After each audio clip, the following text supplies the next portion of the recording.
Welcome to Bruce Hurwitz Presents Meet the Experts. I'm your host, Bruce Hurwitz of Hurwitz Strategic Staffing. You can find us on the web at hsstaffing.com. I hope you'll consider us for all your staffing, career counseling, and professional writing needs. I'm delighted to be joined today by Kurt Uhlir. We're going to be discussing using high-achieving servant leadership to scale your business. Meet the Experts is sponsored by P&K CPAs. P&K is a full-service accounting firm. They provide accounting and consulting services to businesses ranging from startups to small and mid-cap companies to nonprofits, as well as high net worth individuals. Contact them today for a free consultation at info@pk-cpas.com or call them at 973-882-8810. They will be happy to be of service. Kurt, welcome to the show. Hey, thanks for having me, Bruce. My pleasure. Take a moment or two and introduce yourself to our viewers. So, my name is Kurt Uhlir. I've been both a serial and parallel entrepreneur, meaning that I have run multiple businesses at the same time. But for the last really 20 years, while I tend to have a side hustle helping coach business owners, I tend to help come in and help established companies scale and try to unlock hyperscale and hypergrowth. And so rather than try to just grow 2% or 10% per year, how do we grow 2,000% over a couple of years? And so it's a very different approach to how to grow.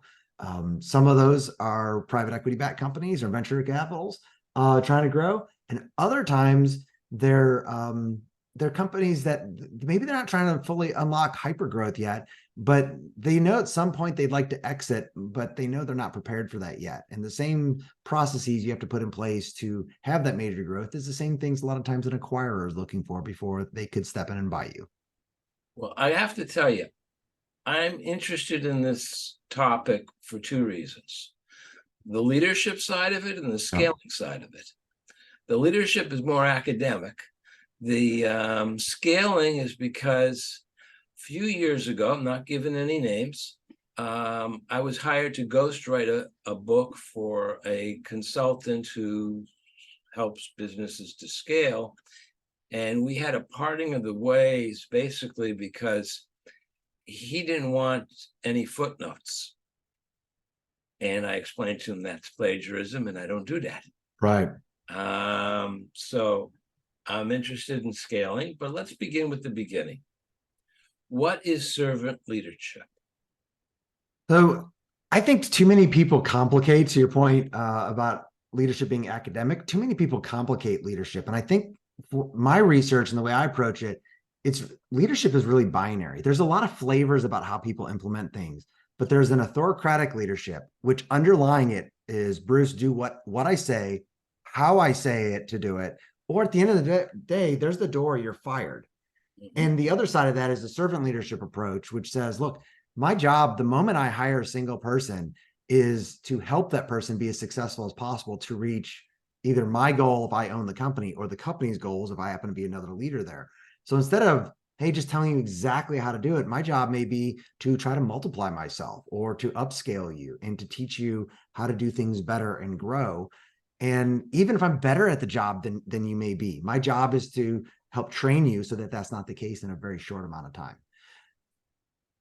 So to me, it is very kind of split binary between those two. I bring in from a high achieving piece to servant leadership, mainly because there's been a lot of books written about servant leadership, and some of them are really great books, but they tend to approach servant leadership from a moral perspective or a religious perspective, which I'm a man of faith. And I agree that you should treat people in certain ways, but that doesn't appeal to a lot of business people. And especially when companies get to a certain size, people tend to drift back more to that authoritative leadership. And I've been part of some really successful companies. I've been on the buy side or sell side for more than 60 transactions over time, helped take a company public. And if you just gave me $10 million or $100 million to go build a company, I guarantee that my high achieving servant leadership approach will always outperform that authoritative leadership style. And there's reasons for that, to your point about scaling, that we can get into. But that's kind of how I define both servant leadership and the high achieving servant leadership is it is servant leadership, but I do believe it's the best way to grow companies the fastest and the really with the least amount of risk. The first time I heard the term scaling, I thought of fish Yeah. and the scales on fish, I and I see was that. trying to come up with a metaphor. Some way the scales Yeah. protect the fish, and I couldn't think of anything because scaling can be great or it can be shooting yourself in the foot. So talk to us about scaling. What's scaling? Well, if you're the fish in the case you talked about, it's not a great experience for them. But from a scaling perspective, I mean, most companies are looking for they want revenue, but more than that, they want profits to go up and to the right. They want to see that growth taking place. And so how you do that, whether you're a single entrepreneur, you're somebody who owns, 5 trucks for an electrical company, or where I tend to come in, $100 million, SaaS company, they're wanting to grow. And so often though, they're trying to do things where I kind of mentioned they're looking at how do they grow 5% this year, 10% per this year. And that's growth. That's different than how do you have an inflection point where growth was going. And now you're going to see things really change from a growth where from a scaling perspective, the rate of growth is going to just fundamentally change when you're able to hit those inflection points. And so how you do that is you have to look at systems in place and audit how things are done so that you know where to add money and where not to. I tend to come in a lot of times on the growth marketing side where so often people are looking at things are like, what's been working and maybe you keep adding dollars there, but you should always have some amount of mad scientist time testing, A/B testing new stuff, whether you're on the people team or you're on the product team or you're in the marketing team. You should be testing some crazy stuff out there to see what works, it doesn't. And when it does, then you can systematize it and hand it over to the rest of the team for them to run with it. I'm going to steal from Peter Drucker. Okay. When I taught, that was why I said that leadership, I have an academic approach to it because I taught. I would ask my students, who or what is a leader? Mm-hmm. And they would say someone who communicates well, someone who listens well, and we could go on for hours. All right, the list is endless. And after they'd say that, I'd say no. Okay. I wasn't saying that a leader isn't a good communicator. I'm saying that a good communicator isn't a leader. Right. The only definition of a leader is someone with followers. Yeah. Right. That's it. You can have all the gazillion attributes of a leader, and if no one's following you, you're not a leader. Yeah. I mean, I view that it's having influence on there. And so whether I pay somebody $50,000 a year or $200,000 a year, I'm very cognizant that you're choosing to work for me. And so like at the end of the day, you could leave and go to another company and get paid the same amount of money. And so like my job is to influence you. And that is both to get to the company goals, but also like I'm very keenly aware my idea about what exactly needs to be done could be wrong because I've been very successful, but I've also failed so many times. Most people would crawl under the table and die. Mm-hmm. And so what I'd love to figure out is what am I wrong about in the business, in the growth, in the hypotheses today that the data otherwise wouldn't show me for 6 months. And so if I can bring that up by allowing the team to kind of say, hey, I'm telling them where we're wanting to go, and I'm giving them what I think we should do to get there. I'm providing an environment where the real key thing is how do we hit the outcomes? And so from the influence, it's not exact. I don't want you to do what I say. I want you to help me get to where I'm saying I want us to go. And then being open to saying, I might be wrong. Tell me why.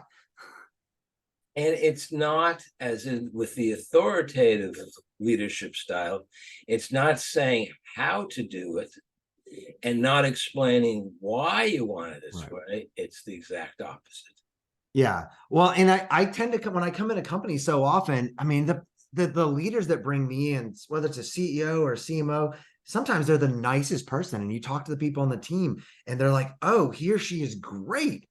But if you go in and you start to audit how they actually interact with their teams, they really are interacting from an authoritative leadership perspective. They're just a nice person. But then if I audit and go through that, I was like, well, do you think like they tend to do that because they maybe really are really good at all of the roles they've hired people underneath them. But I start to ask questions and I'm like, let's look at the decisions that are being made just on the 5 people or 15 people underneath you. And very quickly, the leader starts to realize, well, they thought they were micromanaging and they were being nice about it, but they start to realize there's 90 to 95% of the decision taking place that affects a customer on a day in and day out basis that they actually aren't doing. And so they are really micromanaging this little bit. And I was like, well, that's not one is the opposite of servant leadership, but you're tying your team's hands and you're not allowing them to come to you and tell you how things could be to both better for the company and for the clients. So how do you create the safe environment where someone politely is willing to can go over to a colleague or to the boss and say, I don't like this? It's harder with new companies. Or sorry, it's harder with more established companies. New companies, it's easier. Companies where they have a new investor or somebody comes in and they clear out the leadership team. That's often a great place to come in with it. But companies with this current team can do it. You just have to be intentional with it. And so for me, it's as the leader pointing out, I may be wrong. And as kind of mentioned, I'm sure I'm wrong about 3 things in my business today. If I look back over time, there's things historically where, hey, we start to build out local offices and 9 months into that plan and the board and I were all on board with it. We realized from the data that was a bad decision. We didn't make it because we knew it was a bad decision. We made it because we thought it was a good decision. Well, so you have to go back and adjust from that. So you bring up those issues to your team and they say, here's where I have been wrong before. If it's in real time, here's where I've been wrong recently or where somebody brought it up. But it really comes to why hiring is the key is it matters in who you hire and how you hire them. Most people will say they hire for culture. They'll go to recruiters and their people team and they go, we want to hire for culture. And in my experience, what that usually means underlying is I want to hire somebody that I'd like to hang out with on the weekend or that would get along personally.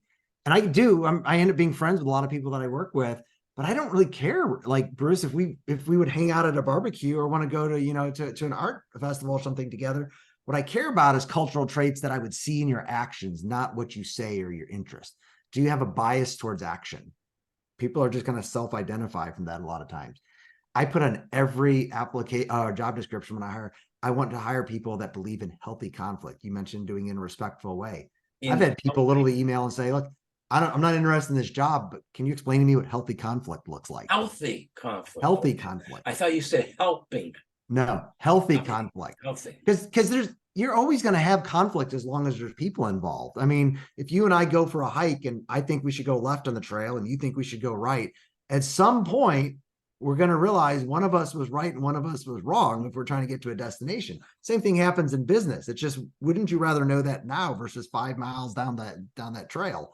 And then I tend to put on my job descriptions, I'm hiring people that have strong opinions held loosely. Even if it's your first job, I want people that have a really strong opinion. This is why I think the customers are leaving us. And here's what I think we should do about it.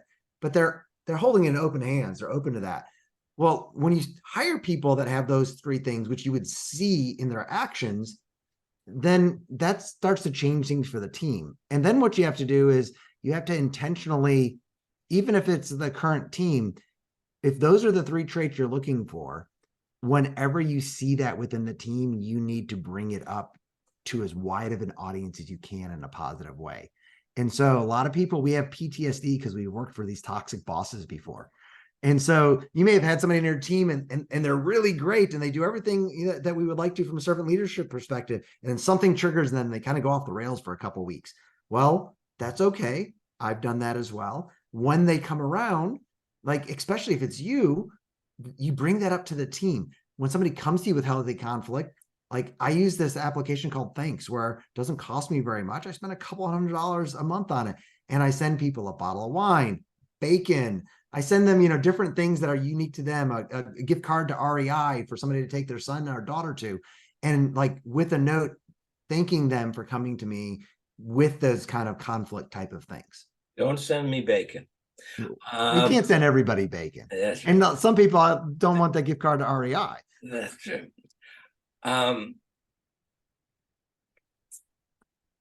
What do you do when you have a conflict between two bosses who are on the same level on the organizational chart?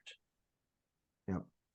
One is a servant leader and the other is authoritative. And I will give you an example Okay. of how we dealt with it.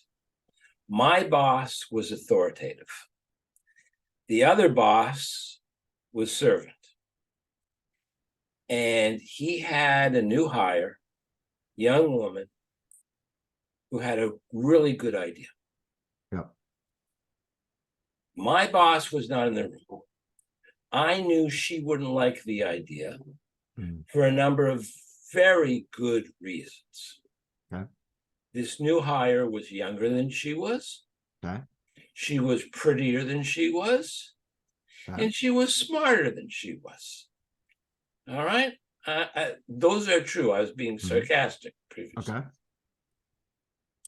So she got up, the new hire, and said, I have an idea. I know I'm new here. She said, she did it perfectly. She said, I've got an idea. We should do A, B, and C. Everybody thought about it, and everybody knew what would happen when my boss heard it. Okay. Except, of course, for this young woman.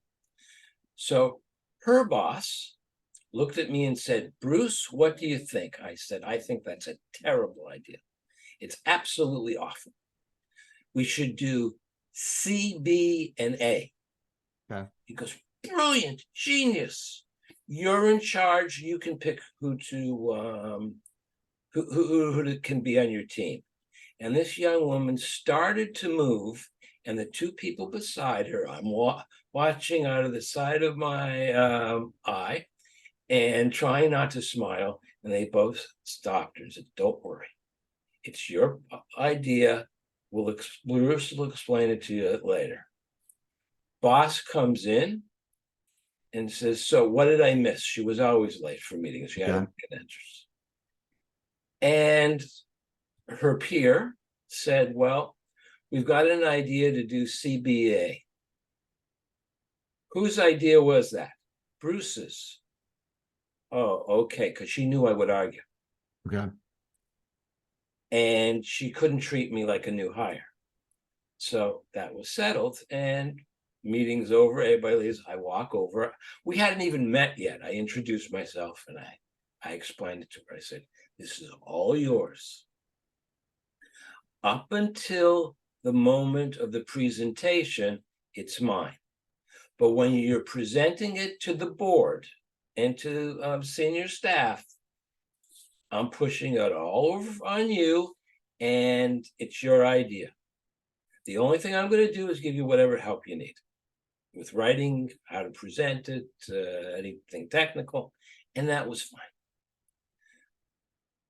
But you don't always have somebody who's as crazy as I am and would pull a stunt like that. But that's part of you knowing your boss at that time. And so there's a assessment called Berkman that I usually at most companies will have everybody in my team do. Not as much because I agree with it, but because it gives a common language for us to talk about how we show up, how we like to be confronted, how we like creativity ideas. And in that case, you knew your boss. And so if you thought it was a good idea, it was a great way to actually get it out for the company. So I like Berkman as an example, as a way, though, to kind of force just the common wording for people that says, here's how we show up. I usually don't have a problem being confronted in front, if somebody disagrees with me or has critiques in front of a group. My last boss, he was completely on board with me coming with the strongest critique I possibly could, including saying something was a stupid idea, as long as it was one-on-one. And as he looked back over time, he was like, he has always been that way. And I'm kind of actually the opposite. I thrive in that in front of other people. I'm like, let's chew my idea up in front of others. That's how people show up. And so I think authoritative leaders and servant leaders can work very well together. but it is important for people, everybody, to realize also what their role is at the company. And so I think whether you're a new hire or you're 30 years into your career, as once I've been at a company for more than 6 months, because you might get a bad boss, you might read it wrong. Maybe your first job. After you've been there for 6 months, because you could have gone and got another job, your real job, the job description could just say, make the company successful by making Bruce, my boss, successful. And so at that point, my job is to do everything I can and to help the company be successful through you. You're my boss, you get credit, whether, authoritative leaders don't necessarily like this when they're lower down in their organization, but my job is actually to allow you, if you're my boss, to take credit for everything that I do. Now, you may choose to share that. You may choose, and you kind of did an example, to provide, to allow the other person to get glory. But if I'm at the company, my job is to make you successful and the company successful through you. And so authoritative leaders actually, if you tell them that, they're okay with almost any approach. And then they also tend to soften up a little bit about ideas as well, because they're like, whoa, you're wanting to make me look good, not yourself. And in the end of the day, people know where the ideas come from. That is what I tell older job seekers. Yeah. When they're meeting with someone who is younger, and which will always be the case, yeah. The younger person is going to be afraid that they're going to take their job. The older person will take the job. They've got more experience. They're willing to work for less. And I say, what you do is when they ask you what you're most proud of, or when they say, tell us about yourself, you say, as long as it's true, never lie in an interview. Right. As long as it's true, you say, one of the things I get the most satisfaction out of, and what I look forward to doing with you, has been when I take someone who's my junior, I help them to grow and advance, and then they become, if not my senior, at another company, senior to where I was in our relationship. Right. And that solves the problem. All of a sudden, he's not going to take my job. He's going to make me look good. Right. He's going to get me the raise. He's going to get me the promotion. Well, and it's also knowing yourself. And so I have founded a company and been a CEO of a couple of companies. I've been a CMO and chief strategy officer in a number of companies.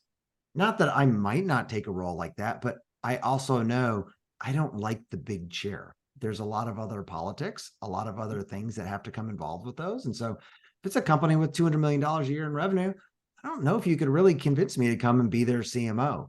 But coming to be the queen maker or the king maker for the person in that role, I thrive in that. I actually do. And so it doesn't matter whether that person is 28 or 38. They're both younger than me in that case.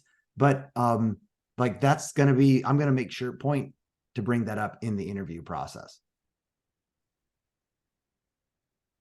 A few days ago, I had someone on and we discussed influence marketing. Mm-hmm.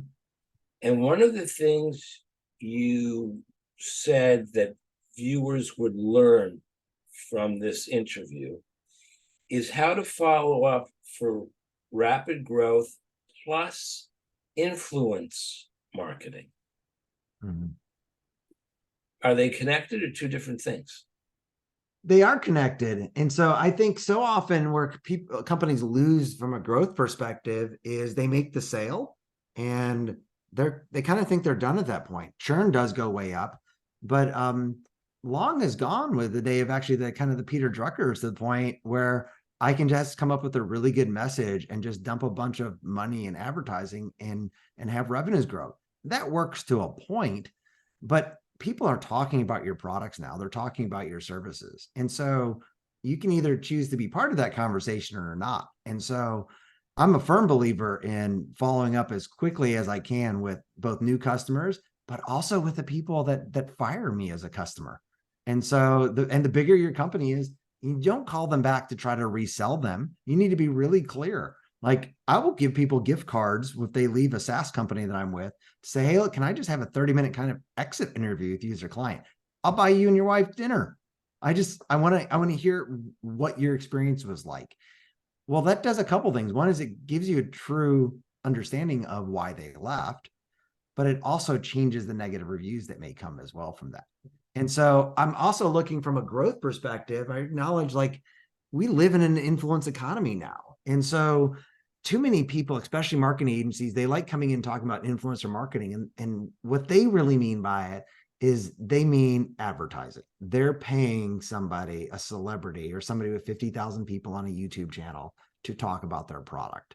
Now they may call it creator marketing, but it's, if you're paying somebody to get the message out there, let's call it what it is. It's advertising or sponsorship. There's nothing wrong with that, but that's very different than influence marketing, in my mind, which is that mid tail or long tail.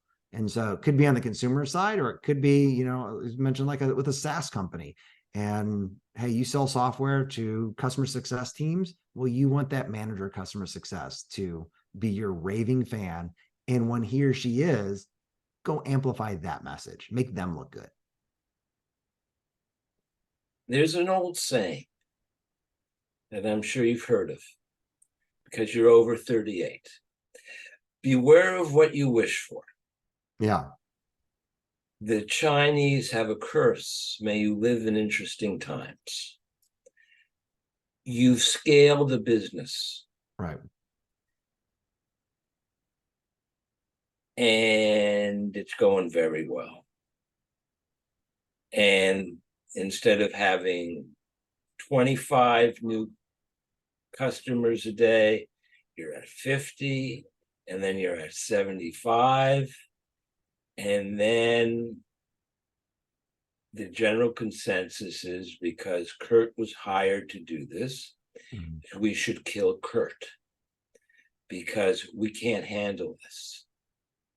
It's too much. It happened to me about a few weeks ago. Okay. And how we met. I've been wanting to grow this podcast, and I've been trying as best as I could and not being very successful. And then podcastguests.com, the site which put us together, changed their policy to include YouTube podcasts. Okay. And within 2 hours of my being listed, I had 106 people respond. Oh my. Yeah, tell me about it. So I have a way of doing things. It doesn't have to be a unique message to everybody. The message I sent to you, except for your name, was the same as I sent to everybody else. Mm-hmm. And I've got the scheduling and I've got the form, and just do it. And 99% of the people had no problem. Right. So I had the process in place. And I kept on saying to myself, this is day one. Day two is going to be better, and day two was better. Mm-hmm. All right, now I just got 1 or 2 a day instead of 106 a day. How do you know when you're scaling a company that the company is ready for scale, to be scaled, scaling, whatever the expression? Yeah, great question. As a leader, I like doing things. I you know, I love coaching, but I love that dopamine hit when I'm running campaigns, marketing campaigns myself. But I also know that that's not, if I'm doing it out of fun, that's okay. If I'm doing it because that's critical to the growth stage we're at, that's not a good thing for the business. And so for me, looking at companies where the leaders are having to be involved with the day-to-day operations usually means that the business is not ready to scale. And also another part of that is, do they have things documented? And I'm a firm believer in writing out standard operating procedures, if for nothing else, in case somebody gets hit by a bus. And so there's a long version of it and a short version of it. Some companies feel like they need to go really in, and there's a place for Six Sigma and stuff, but there's also just a place to say, hey, look, is there a detailed write-up so that if you weren't here today, Bruce, and somebody else stepped into your role, is there a write-up that walks through this piece of your job? And then maybe the 1-page checklist that they would do whenever they're talking to somebody and for this piece. If that's not there, you're not ready for scaling. I did that when I was going in for a colonoscopy years ago. and I wanted to see if anybody would read it. Yeah. I gave it to the president and CEO. I gave it to my direct supervisor, and I gave it to the director of our largest division, just to be on the safe side. And nobody read it. How do I know that nobody read it? Because it said in the introduction, and if we have to go ahead and complete this, we will change the name of the company to the Bruce Hurwitz Memorial Brothel. Oh my. And nobody said a Yep. word to me about it. They handed it to the chairman of the board. They said, look what Bruce did. All right. He wrote us for up, and he opens it up and he starts reading it and he falls on the floor laughing. And I said, finally, somebody read it. You three didn't read it. Yep. I'm going to put up, thank you very much. I'm going to put up your contact information. Bear with me one moment. And I'm going to ask you one final question. Okay. Is there anything that I did not ask you that you wish I had asked you? And if I had asked you, what would you have said? Great question. I guess the question that you could have asked is, why am I even taking the time to talk on podcast and share some of this? Because this is kind of all pro bono for us out there getting there. My answer would be for that is because I not only have I worked for the bad bosses, I've been the bad boss before. I've seen the wake of destruction behind me, and so one. I'd like the other people to not have to go through some of those experiences that I've been at before. But at the end of the day, like my wife and I are keenly aware of the more we're able to help companies and people make profit, the more that people have to be able to do things in our community with. And so that's a big mover for us. We don't necessarily have to work now, but we're also keenly aware of the more value we bring to something, the more check we can write to help others out. So your wife is a family team? She runs kind of a family office for us. So we have a number of properties, and so she helps run that. And I guess I have to ask, what is this podcast gift? Where was that? What is the podcast gift? Podcast gift. So we talked a lot about servant leadership. I have an ebook that I've written on a concept called net weaving. So networking tends to be a little self-serving for me, but many people like you with this podcast take time to help others out. And so net weaving kind of walks through how to do that, why it may come back to benefit you in the end. But it's so many people that are servant leaders by nature don't like networking. And if you read this book, it will change your impact and how you approach working with others. Kurt, thank you very much. This has been very informative and, dare I say, entertaining. And I'm sure viewers appreciate it. Thank you for having me, Bruce. My pleasure. I'm Bruce Hurwitz. Thank you for watching. And as always, please stay focused on success.